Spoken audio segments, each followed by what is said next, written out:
promise I'm not doing this to hurt your feelings. I know you may not understand it, but I'm only doing it from a space of healing.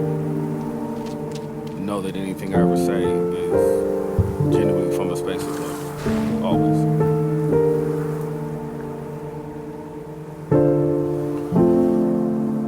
It's an interesting thing being your mother's seed while watching her grow. Watching her go from Section 8 to homeowner, social worker to a cop. When I was little, our vehicle was a bicycle with a baby seat attached to the back. I grew up to watch this woman pull off in the newest Lexus in the lot, so when I tell you that I've been there to see it all, I really have. I watched my mom go from a cop to an entrepreneur, and I'm talking completely unknown to being in high demand. See, in my mind, we were this home team of two with a few fans in the stands. My mother was left to raise me without the man who created me, so needless to say, I had to learn how to play a lot of different positions at a young age. First, I learned how to run the point.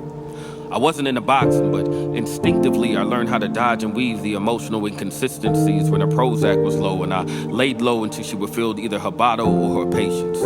I was a child wonder who was taught to play plumber before my own vocal pipes became the soundtrack to my own life, and I know there were a bunch of times where I had to be the one that had her wondering if she was even parenting right.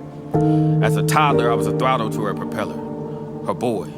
She'd call me her best boy. I felt more like a buoy, you know, the only thing that kept her hope afloat at times. In my mind, I was a lighthouse, always there to warn her. Anytime someone came crashing into her shores just a little too fast, I was like that 11-year-old ex-boyfriend she still lived with. And as she sprayed perfume onto her wrist, the grown man in the young me would always think to myself, where you think you going dressed like that? You could not tell me that I wasn't my mama's protector.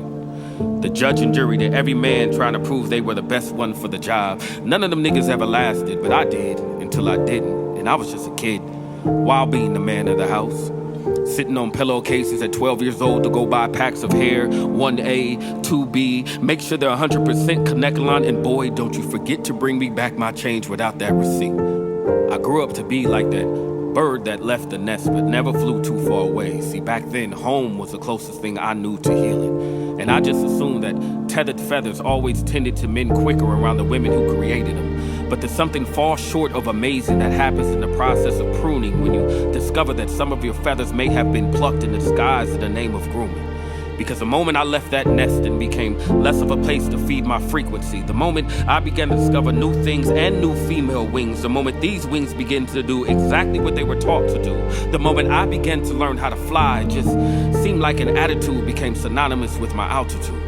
And it was less time spent praising my ability to soar and more time spent criticizing my form, and I started to feel bad asking the nest for help. But the more I attempted to become independent, the more I was told I was becoming selfish, and I just thought I was learning how to fly, all while being that friend, that best friend, that son, a lot of times what felt like a husband, cutting board, and more support. And I was never meant to be all those things, but somehow, Mom, I ended up feeling like all those things, you know.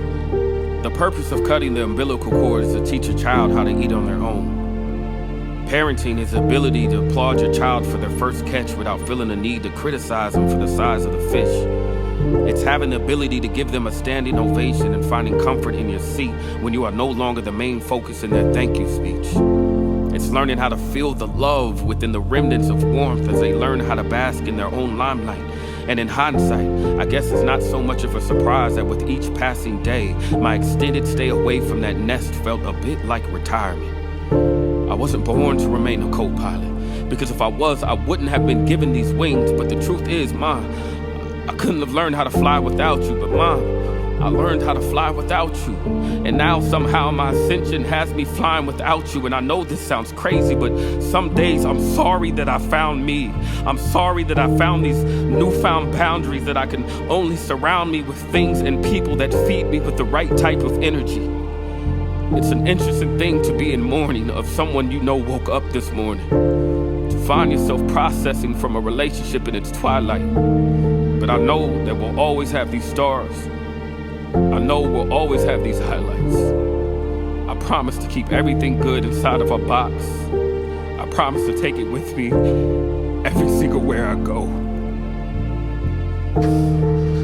I love you, but I gotta keep going. I'm sorry.